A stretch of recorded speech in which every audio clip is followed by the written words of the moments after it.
So now looking at divisions over religion, we have Arminianism and Laudianism, and this basically restructured how the new church under Charles would be presented. Now, bearing in mind we've got a transition of religion over time, we have Mary I, who obviously returned England to Catholicism, in which case Catholic churches tend to be more decorative. We have stained glass windows, we have lots of imagery, paintings, etc.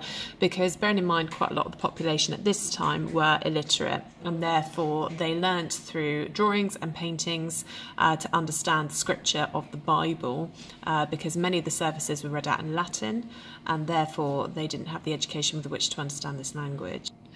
Protestant churches, in comparisons, are very plain because the Protestants believed that religion should be available to all rather than just elitist groups. And therefore, when we have the Protestant Revolution in the 1500s and the return to Protestantism under Elizabeth, we have that kind of local languages being available in the Bible. So the Bible was translated so that when it was kind of presented to the illiterate community in church services, they could at least understand what was being said to them due to it being in their local dialect. The arrival of kind of Arminianism and Laudianism, though, transfers Charles's church more towards a Catholic direction. So we had the communal table being moved and railed off as an altar in the east at the end of the church, which goes against Protestant beliefs.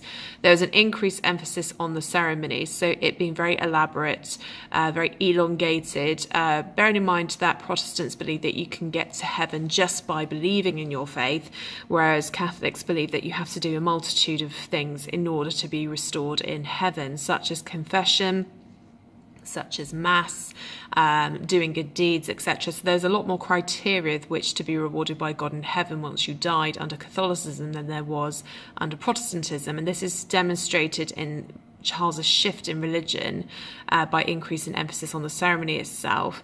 Likewise, we have a slight lean towards Catholicism through the use of stained glass windows. Again, that's a very decorative feature of what was typically a Catholic church, not Protestant. And there's an increased use of music in services. So again, Protestants didn't believe you had to have all the fancy things associated with your religion in order to be rewarded. You just had to believe in your faith. And therefore, they didn't want all these colourful distractions of hymns, of stained glass windows, because they felt it deterred your praying away from what God wanted in order to be restored in the afterlife. Ministers wear investments instead of plain robes, again was a shift towards Catholicism, and the removal of the gentry's ornamental pews also upset many of the gentry, who are the middle class rich people within society, and therefore that placed a lot of pressure upon the local communities as well as Parliament in terms of Charles's religious shift. So Laudian anti-Calvinism brought about dramatic changes to the features of the English church, and that increased the tension between Parliament and the local people as well as Charles. So Laud limited preaching to Sunday mornings and evenings as a means of controlling Puritans, and Laud also banned something called the Theophes for impropriations. So this was kind of the Calvinists' rights to preach freely, and Laud basically banned this.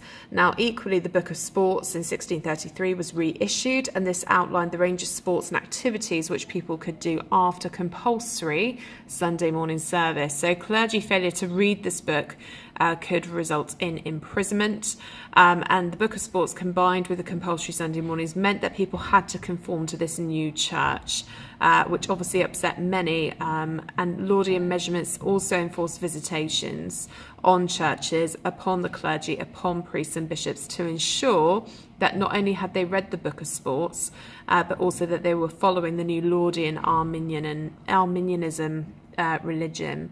So visitations were a bit like almost a religious Ofsted, that they would go in and check that their church was up to the standards rectified under this new religious canon law policy of shifting the altar, of having more colourful dress, colourful stained glass windows, and ultimately also ensuring that they were following the Book of Sports. And if they couldn't do this, or they were unwilling to do this, they were then imprisoned, fined, and so on and so forth. This then gave a rise to Puritanism. So during the 1630s, many Protestants became increasingly concerned at the direction of Charles's imposition of Laudianism, which had also encouraged more Protestants to adopt Puritanism. Don't forget that Puritans are extreme Protestants who are unwilling to negotiate on anything to do with Catholicism or any other type of religion associated with Catholicism. Now, the Puritans had kind of been a threat under Elizabeth, they'd been a threat under James as well, but they're not a large community. They're kind of individuals that are scattered around society, and they never really challenged the monarch's position. They just expressed their discontent with their religious policies. But Charles has essentially forced religious division here. He's isolated the Protestant community, and as a result of that, that has led to more Protestants becoming radicalized and adopting Puritanism. So we have to think about it in the sense that, you know, if we think about Weimar Germany, many people who were very nationalist became radicalized and became Nazis because of the economic concerns that they had in society. This is the same, but just in an early modern history context, that due to Charles's isolation of the Protestant community, they're not being listened to. They're being forced to conform to this new Laudianism religion, which sees a physical change in their church features, which sees punishment being enforced if they're unwilling to adopt it. And as a result of that, they become more radicalized and they become Puritans, which only becomes more extreme after 1637.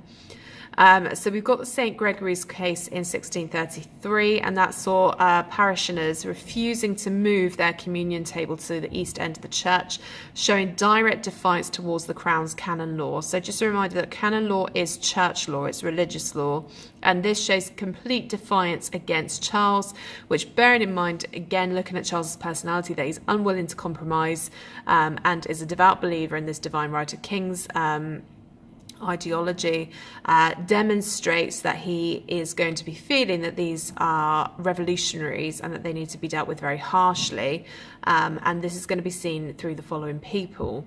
So Bishop John Williams was imprisoned in 1637 for publicising criticisms over Charles's religious laws or canon laws, and well respected within society, Puritans John Bastwick, Henry Burton and William Prine were brought before the Star Chamber. So the Star Chamber is anything to do with criminal court cases, and they were brought before the Star Chamber for their criticism of Laud and the canon law, so the religious law. The men were fined £5,000 each, bearing in mind the average annual income of a gentry would be between £2 and £5, so £5,000 was extremely excessive. Not only that, they were imprisoned for life, and they also had their ears cut off, and this increased support and sympathy for the Puritan community.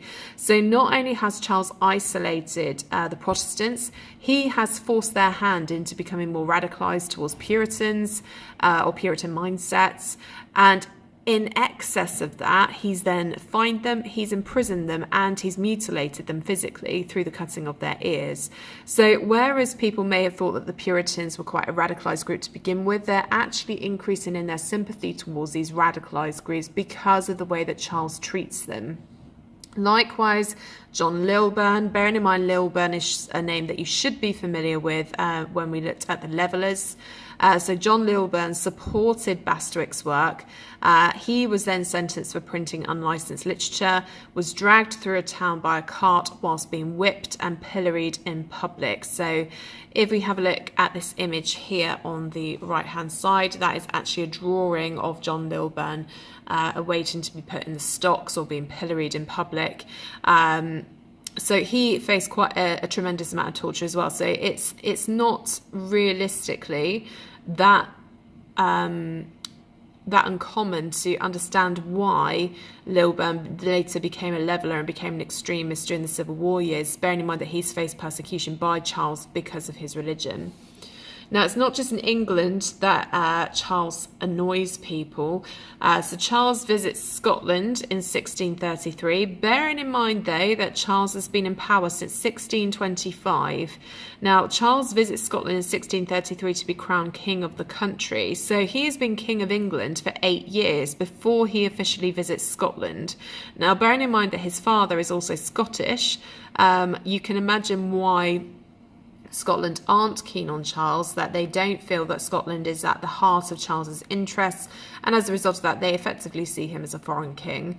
So the Scots viewed his coronation as being largely Catholic, bearing in mind that the Scots are Protestant and Presbyterians. They are not anything to do with Catholicism or affiliated with Catholicism in any way.